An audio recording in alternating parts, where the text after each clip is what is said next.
સો hey guys, good evening. કેમ છો તમે બધા યાર? આઈ હોપ કે તમે બધા મજામાં જ હશો અને ઘરે સેફ હશો, રાઈટ? તો ફરીથી એકવાર શ્રી એક્સલન્સ એકેડમીમાં આપ સૌનું હાર્દિક સ્વાગત છે. હું છું રાજ ત્રિવેદી, તમારો બાયોલોજીનો મેન્ટર અને તમારો બેસ્ટ ફ્રેન્ડ. ફરીથી લઈને આવી ગયો છું એક સુપર કુલ, સુપર ઓસમ, અમેઝિંગ લેક્ચર સિરીઝ તમારા બધા માટે. કારણ કે જ્યાં આપણે જેનેટિક્સને સ્ટોપ કર્યું હતું ત્યાંથી જ શરૂઆત કરવાની ચાલુ કરવાના છીએ આજના વિડીયોથી. તો આપણે આનુવંશિકતા અને ભિન્નતા ધોરણ 12 ચેપ્ટર નંબર 5, ઠીક છે? તો એમાં લાસ્ટ મે બી પ્લિયોટ્રોપી અને આપણે લિથલ જીન્સ, ઘાતક જનીનો વિશે છેલ્લો વિડીયો આપણે ભણ્યા હતા, બરાબર? તો એ જે વિડીયો આપણે ભણ્યા ત્યારબાદ શું થયું કે ત્યારબાદ થોડા કારણોવશ આપણે આનુવંશિકતા અને ભિન્નતા જે ચેપ્ટર હતું એને સ્ટોપ કરવું પડ્યું હતું. પણ આજે જેમ જેમ હવે હું ધીમે ધીમે ફ્રી થઉં છું એમ મેં વિચાર કર્યો કે લાવો ચલો એ ચેપ્ટર પણ સ્ટાર્ટ રાખીએ, જોડે જોડે માનવીમાં પ્રજનન વાળું ચેપ્ટર પણ જ્યારે મને ટાઈમ મળશે એમ હું વિડીયો બનાવીને મૂકતો રહીશ. તો સીટ બેલ્ટ થોડો ટાઈટલી બાંધજો, કારણ કે આપણે ટોપિક ભણવા જઈ રહ્યા છીએ કોલોબરેટિવ જીન્સ. કોલોબરેશન થશે અહીંયા જીન્સમાં, જોઈએ કઈ રીતે. તો ફરીથી એક કન્સેપ્ટ તમારા માઇન્ડમાં હું ઘુસાડવા માંગુ છું. શું કન્સેપ્ટ ઘુસાડવા માંગુ છું? કન્સેપ્ટ મારે તમારા માઇન્ડમાં એ ઘુસાડવાનો છે કે આપણા જે મેન્ડલ કાકા હતા, મેન્ડલ કાકા શું કહેતા હતા? મેન્ડલ કાકા એમ કહેતા હતા કે કોઈ રંગસૂત્ર છે, કોઈ રંગસૂત્ર છે અને રંગસૂત્ર ઉપર કોઈ એક જનીન આવેલું છે. એના ઉપર એક જનીન આવેલું છે. તો એ એક જનીન માત્ર ને માત્ર એક જ લક્ષણને નિયંત્રિત કરે છે. નિયંત્રિત કરશે. અચ્છા, આ વિધાન કેવા શું માંગે છે? એક્ઝામ્પલ તરીકે સમજી લો, મારા ફ્યુચર ડોક્ટર્સ, આ એક રંગસૂત્ર છે અને એ રંગસૂત્ર પર કોઈ એક જનીન આવેલું છે. એક્ઝામ્પલ તરીકે લઈ લો કેપિટલ એ જનીન. આ કેપિટલ એ જનીન એ માનવીની અંદર એક્ઝામ્પલ તરીકે ઊંચાઈને નિયંત્રિત કરે છે. કોને નિયંત્રિત કરે છે? ઊંચાઈને નિયંત્રિત કરે છે. સોરી ફોર ધેટ, બહાર બહુ જ બખાડો આવી રહ્યો છે, તો આઈ હોપ કે તમને બધાને થોડું દેખાતું હોય તો વધારે સારું રહેશે. Sorry, it's my mistake guys, it's my mistake. But હવે તમને થોડું દેખાશે. આઈ હોપ હવે તમે એન્જોય કરી શકશો, ઠીક છે? ઓકે, તો જુઓ, ઊંચાઈ આ ક્લિયર થયું તમારા માઇન્ડમાં. ત્યારબાદ મેં તમને ભણાવ્યું હતું પ્લિયોટ્રોપી. હવે પ્લિયોટ્રોપીમાં શું થતું હતું કે કોઈ એક રંગસૂત્ર છે, અને એના ઉપર શું થાય છે કે એના ઉપર જનીન આવેલું હોય છે. એના ઉપર આવેલું એક જનીન એ 3 જેટલા લક્ષણોને નિયંત્રિત કરતું હતું. કેટલા? 3 જેટલા લક્ષણોને નિયંત્રિત કરતું હતું. સમજીએ કઈ રીતે? જુઓ તો જરા. એક્ઝામ્પલ તરીકે આ એક રંગસૂત્ર છે, અહીંયા સમજી લો. એક્ઝામ્પલ તરીકે આ જનીન જે આવેલું છે કેપિટલ આર જનીન, અને જે 3 લક્ષણોનું નિયંત્રણ કરે છે. એક્ઝામ્પલ તરીકે સમજી લો મનુષ્યમાં વાળનો રંગ, મનુષ્યમાં ચામડીનો રંગ છે. ત્યારબાદ એક્ઝામ્પલ લઈએ તો મનુષ્યની આંખનો રંગ. ઓકે, તો આ થઈ ગઈ તમારી પ્લિયોટ્રોપીની વાત, જે મેં તમને સમજાવી હતી. હવે કોલોબરેટિવ જીન્સમાં શું થાય છે કે અહીંયા 2 અથવા 2 કરતા વધારે જનીનો ભેગા મળીને માત્ર ને માત્ર એક જ લક્ષણનું નિયંત્રણ કરે છે. શું કીધું સરે? સરજીએ શું કીધું? સરજીએ એમ કહ્યું કે કોઈ એક રંગસૂત્ર છે, તો એ રંગસૂત્ર જે હશે એના ઉપર 2 અથવા 2 કરતા વધારે જનીનો આવેલા હશે. 2 અથવા 2 કરતા વધારે શું આવેલા હશે મારા ફ્યુચર ડોક્ટર્સ? જનીનો આવેલા હશે. અને આ 2 અથવા 2 કરતા વધારે જનીનો એ માત્ર ને માત્ર એક જ લક્ષણનું નિયંત્રણ કરતા હશે. માત્ર ને માત્ર એક જ લક્ષણનું નિયંત્રણ કરતા હશે.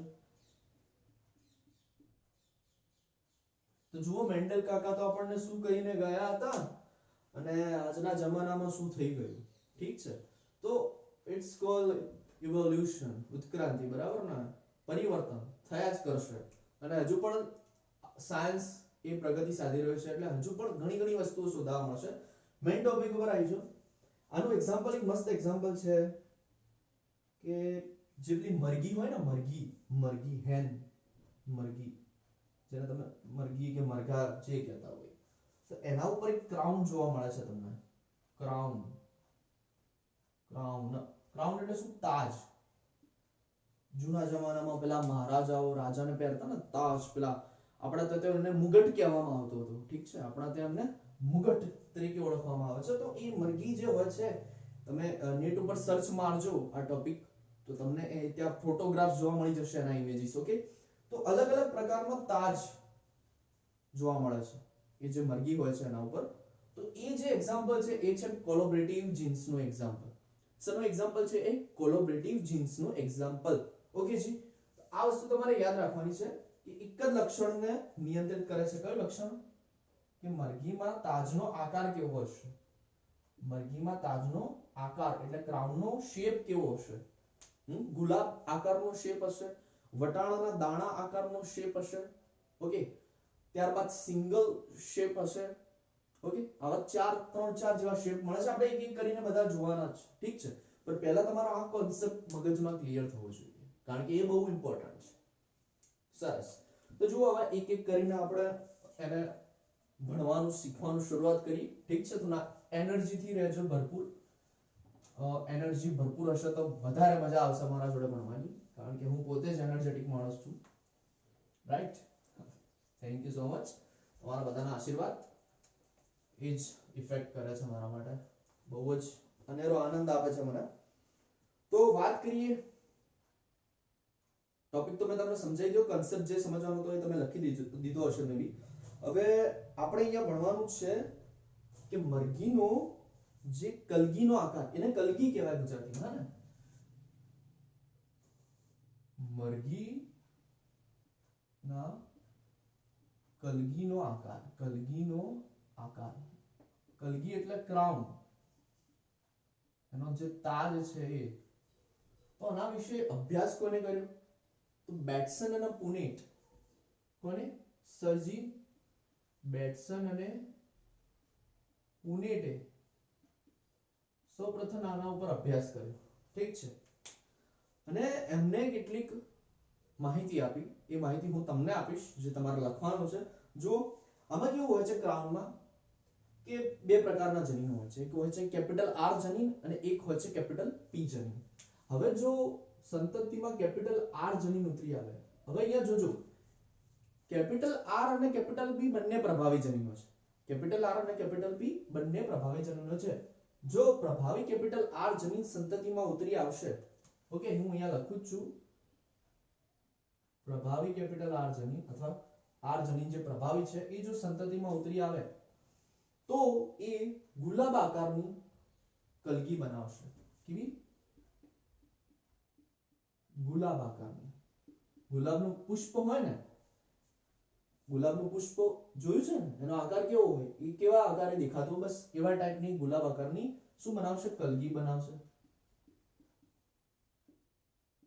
Rose shape crown. ઓકે, ચલો, એવી જ રીતે આ ફર્સ્ટ મુદ્દો તમારે યાદ રાખવાનો છે. જો કેપિટલ આર જનીન સંતતિમાં આવ્યું તો ગુલાબ આકારની કલગી બનાવશે. એવી રીતે સમજો,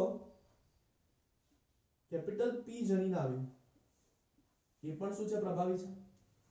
તો એ આવશે તો વટાણા આકારની કલગી બનાવશે. વટાણા આકારની કલગી એટલે પી શેપ ક્રાઉન. પી શેપ ક્રાઉન. ઓકે, હવે જો કેપિટલ આર જનીન પણ આવ્યું સંતતિમાં અને જોડે જોડે કેપિટલ પી જનીન પણ આવ્યું સંતતિમાં, આ બંને જનીન જો સંતતિમાં આવશે, હવે બંને પ્રભાવી આયા પાછા, તો શું થશે? તો વોલનટ, યાદ રાખજો, વોલનટ શેપની કલગી એટલે ક્રાઉન બનાવશે. શું? વોલનટ શેપની કલગી એટલે ક્રાઉન બનાવશે. અને સર્ચ કરી લેજો એકવાર ગૂગલ પર, તમને ખબર પડી જશે આ ચારે ચાર વસ્તુ. હવે એવું થયું કે બંને પ્રચ્છન્ન જનીનો આવ્યા. આવું આવ્યું તો શું બનશે? હવે પ્રચ્છન્ન જનીનો થયા, જનીનો. તો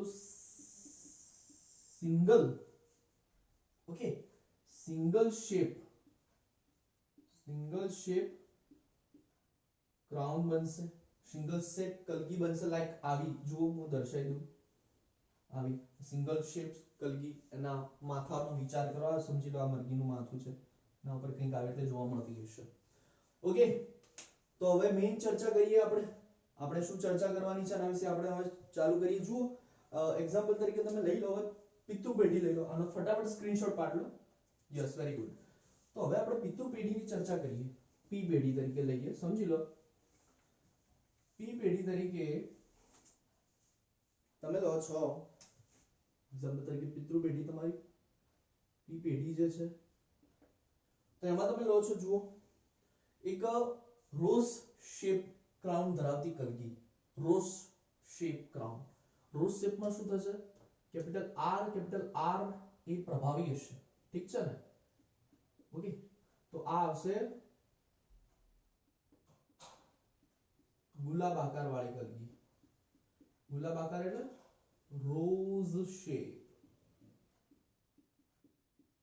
ઓકે, અને તમે નર માદા જે લેવું હોય લઈ શકો છો. ત્યારબાદ જોઈ લો, સ્મોલ આર ના કેપિટલ પી. હવે આ આવ્યું કેપિટલ પી, તો એ વટાણા આકારની શું ધરાવશે? વટાણા આકારની કલગી એટલે pea shape. It's called pea shape. Yeah, very good. તો ગાઈસ, હવે તમને ખબર છે જન્યુજનન થશે, અર્ધીકરણ થશે. કેપિટલ આર સ્મોલ પી આવશે, અહીંયાથી સ્મોલ આર કેપિટલ પી આવશે. ત્યારબાદ જન્યુનું જોડાણ થશે, capital R small R capital P small P. હવે અહીંયા જુઓ, આ આવી ગઈ તમારી F1 સંતતિ. શું આવી તમારી? F1 સંતતિ. હવે મેં તમને સ્ટાર્ટિંગમાં કીધું હતું કે જો સંતતિમાં કેપિટલ આર અને કેપિટલ પી બંને હાજર હશે, તો એ જે સંતતિમાં F1 પેઢીમાં જેટલી પણ સંતતિ આવી હશે, એમનો જે કલગીનો શેપ હશે કેવો બનશે? વોલનટ. કેવો બનશે એ શેપ? Walnut shape. ઓકે, બધા જ ટોટલી ઠીક છે. હવે આપણે શું કરવાનું? હવે આપણે કરાવશું F1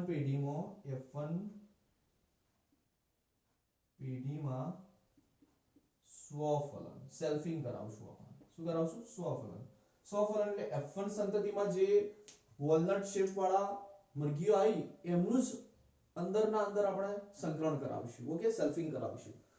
હવે સેલ્ફિંગ કરાવશો, સેલ્ફિંગ જ્યારે તમે કરાવો છો, તો તમને કંઈક આવું પ્રમાણ જોવા મળશે. 9:3:3:1, 9:3:3:1. આવું તમને સ્વરૂપ પ્રમાણ જોવા મળશે.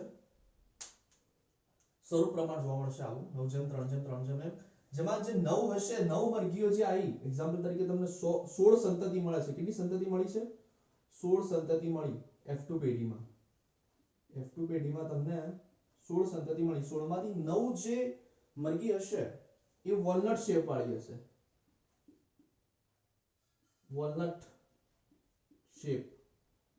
ઓકે, લાસ્ટ વાળી જે છે તો પ્રચ્છન્ન છે એટલે સિંગલ શેપ.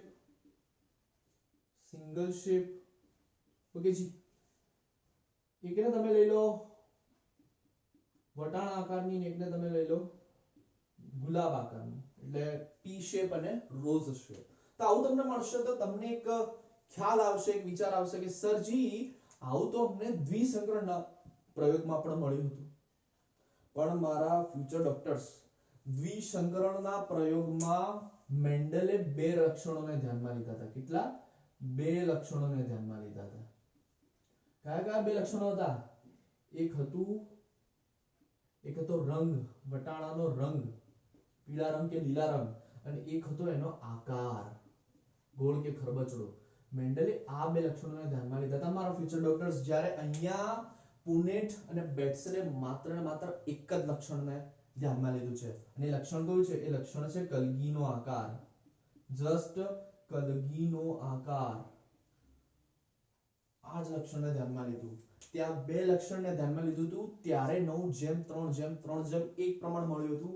અહીંયા માત્ર માત્ર એક જ લક્ષણને ધ્યાનમાં લીધું છે અને પ્રમાણ જુઓ કેટલું મળે છે, 9:3:3:1. તો જુઓ કેટલો ડિફરન્સ છે. It is called genetics. ઠીક છે, આ વસ્તુ તમારા મગજમાં પહેલા ક્લિયર થવી જોઈએ. ઓકે, હું જોઈ લઉં કેટલા મિનિટનો વિડિયો થયો છે. ઓકે, 15 મિનિટ છે. હજી આપણા જોડે ટાઈમ છે. હજી હું તમને એક ટોપિક શીખવાડી દઉં મસ્ત મજાનો. આટલા સુધી પેલા ક્લિયર થઈ જાવ. બહુ ઈઝી છે. ઠીક છે, બહુ ઈઝી ટોપિક છે. ઓકે, ચલો આને હવે હું રફ કરી દઉં છું. તો આ થઈ ગયું. કોલોબરેટિવ જીન્સ સાથે મળી જાય છે અને તમે જોયું ને, બે અથવા ત્રણ જેટલા જનીનોએ ભેગા થઈને એક લક્ષણને નિયંત્રિત કર્યું, મરઘીના જે કલગીનો આકાર, એની વાત કરી. ત્યારબાદ આવશે હવે પૂરક જનીનો. ત્યારબાદ શું ટોપિક આવે છે? ત્યારબાદ ટોપિક આવે છે પૂરક જનીનો, complimentary jeans. Complimentary jeans. Okay, complimentary jeans, પૂરક જનીનો. હવે પૂરક જનીનો વિશે પણ ખ્યાલ આપ્યો હતો બેટ્સન અને પુનેટે. ઈસવીસન 1906 માં બેટ્સન અને પુનેટે આ પૂરક જનીનો એટલે કોમ્પ્લિમેન્ટરી જીન્સનો ખ્યાલ આપ્યો. કઈ રીતે આપ્યો? કે ભાઈ જ્યારે ઈસવીસન 1900 ની સાલમાં જ્યારે મેન્ડલનું કાર્ય પુનઃ સંશોધન કર્યું ત્રણ વૈજ્ઞાનિકોએ, ત્યારબાદ ધીમે ધીમે આ લોકો પણ રિસર્ચમાં ઉતર્યા અને એમને જ્યારે બધી રિસર્ચ કરી તો એમને શું કર્યું હતું? મેન્ડલે વટાણાના છોડ પર પ્રયોગો કર્યા હતા. બેટ્સન અને પુનેટે પણ શું કર્યું? બેટ્સન અને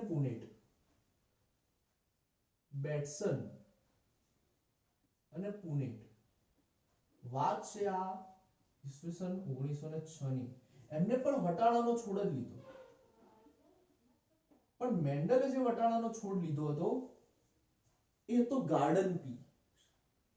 અને આમને જે વટાણાનો છોડ લીધો એ હતો સ્વીટ પી. એ શું હતું? સ્વીટ પી.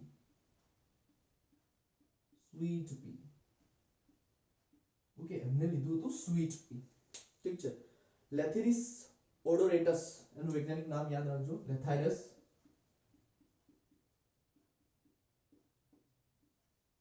ઓડોરેટસ.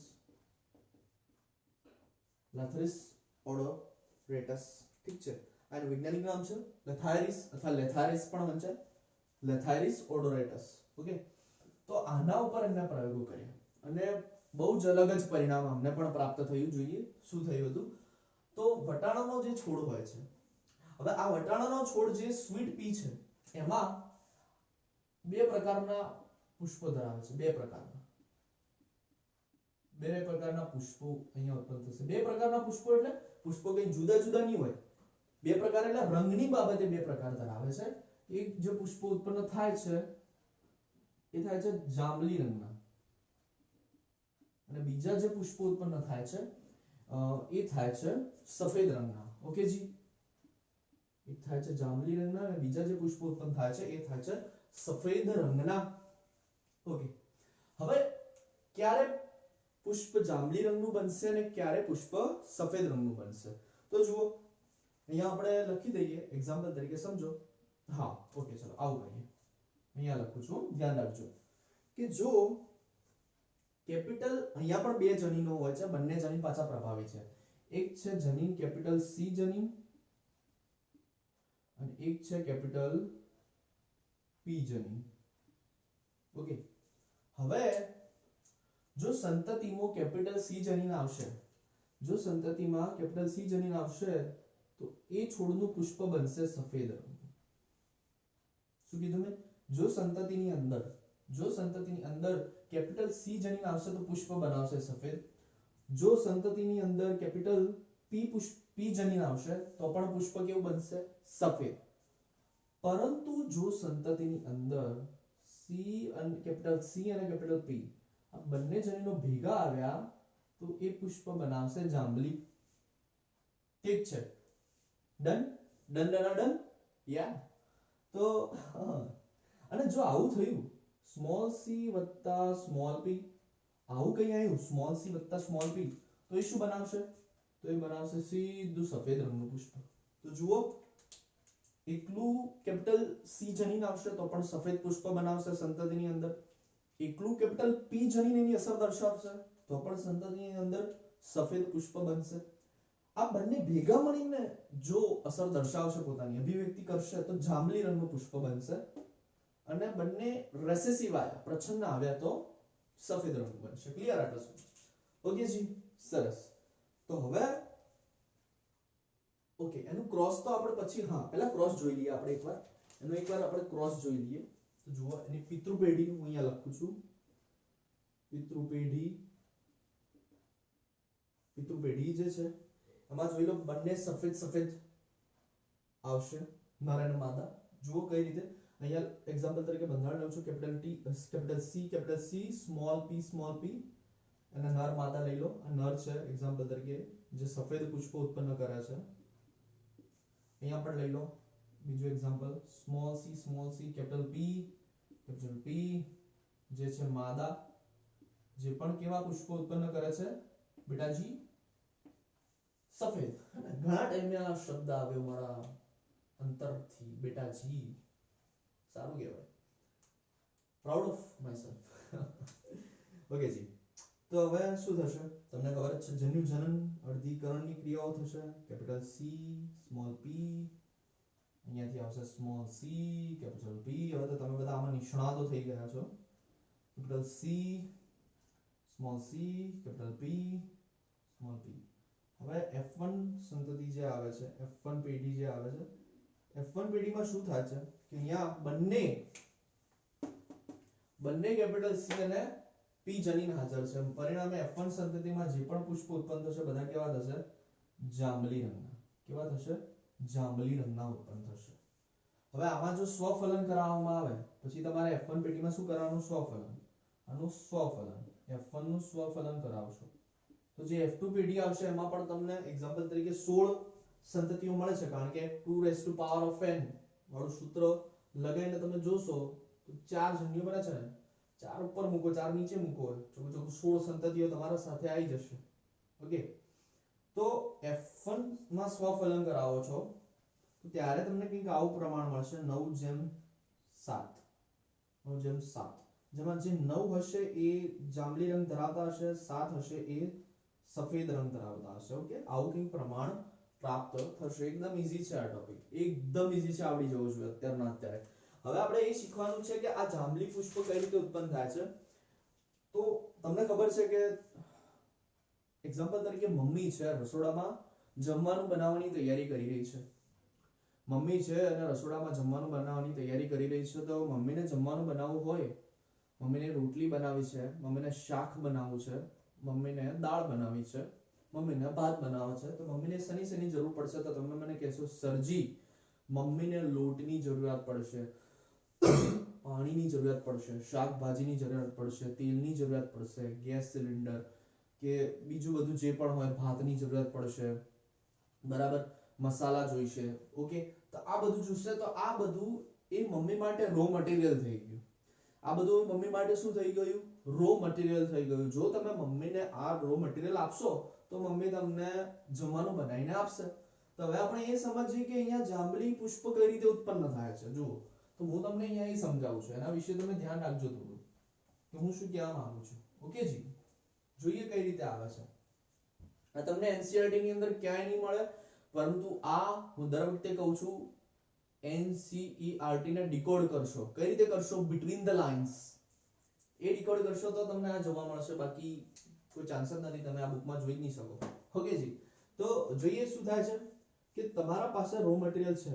આ પુષ્પ જે આ છોડ જે છે, વટાણા છોડ, એના પાસે રો મટીરિયલ આવી ગયું. Raw material. ઓકે, યા. તો હા, જો એકલું સી જનીન આવશે, જો એકલું સી જનીન જ આમાં એક્ટિવ થશે તો સફેદ પુષ્પ બની જશે. એકલું પી જનીન આમાં એક્ટિવ થશે તો પણ સફેદ બની જશે. જાંબલી ક્યારે બનશે કે જ્યારે સી અને પી બંને સાથે એક્ટિવ થાય. તો જુઓ એક્ઝામ્પલ તરીકે અહીંયા સમજી લો જનીન 1 સી, જનીન 1 એટલે સી જનીન, તમારું કેપિટલ સી જનીન એ એક્ટિવ થઈને કેટલાક ઉત્સેચકો ઉત્પન્ન કરશે, કેટલાક ઉત્સેચકો ઉત્પન્ન કરશે જે આગળ જતા બનાવશે મધ્યસ્થી સંયોજન. કંઈક મધ્યસ્થી સંયોજન બનાવશે, કંઈક મધ્યસ્થી સંયોજન બનાવશે. અને આ મધ્યસ્થી સંયોજન ઉપર પછી આગળ જતા જે તમારું જનીન 2 છે, જે તમારું જનીન 2 છે જેને તમે કહો છો કેપિટલ પી જનીન, તો કેપિટલ પી જનીન છે એ પણ ઉત્સેચક ઉત્પન્ન કરશે. ઓકે, અને એનું નામ છે ઓક્સિડેઝ ઉત્સેચક. એનું નામ શું છે? ઓક્સિડેઝ ઉત્સેચક. ઉત્સેચક નંબર 2 ઓક્સિડેઝ ઉત્સેચક. અને આ ઓક્સિડેઝ ઉત્સેચક એ આગળ જતા એન્થોસાયનિન બનાવશે. શું બનાવશે? પિગમેન્ટ. એન્થોસાયનિન શું બનાવે છે આગળ જતા? એન્થોસાયનિન બનાવે છે, પિગમેન્ટ બનાવે છે. અને આના લીધે, આ એન્થોસાયનિનના લીધે જે પુષ્પ હોય છે લાસ્ટમાં કન્વર્ટ થાય છે જાંબલી રંગના પુષ્પમાં. શેમાં કન્વર્ટ થાય છે? જાંબલી રંગના પુષ્પમાં. તો આ એની મિકેનિઝમ થઈ ગઈ કે જ્યારે બંને કાર્ય કરશે ત્યારે લાસ્ટમાં જાંબલી રંગનું પુષ્પ બનશે. ઓકે જી, તો મસ્ત મેં તમને બે ટોપિક સમજાવી દીધા છે. કંઈ પણ ક્વેરી હોય તો યુ કેન મેસેજ મી, મને કોલ પણ કરી શકો છો. વિડિયો ગમે હોય તો પ્લીઝ એને લાઈક કરો, વિડિયોને વધુમાં વધુ શેર કરો, આપણી ચેનલને સબસ્ક્રાઇબ કરો. ત્યાં સુધી ઘરે રહો અને સેફ રહો. ચલો મળીએ, ત્યાં સુધી જય હિન્દ.